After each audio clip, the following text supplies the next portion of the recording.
The part-time hobby that's changed my life is being a soldier for the British Army.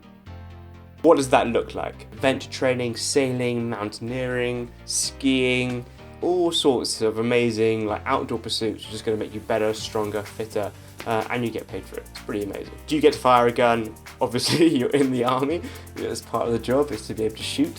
What do you learn? If you think about it, to be a fully qualified British soldier, you need to be pretty competent.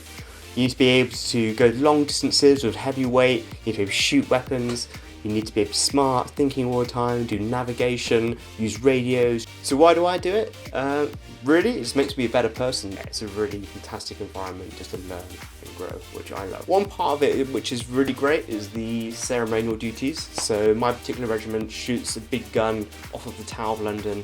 So that's my part-time hobby that's changed my life, being in the British Army. Small commitment, but it's a great thing that I met loads of brilliant people, network's been amazing, I've learned so many skills and it's definitely made me a better person.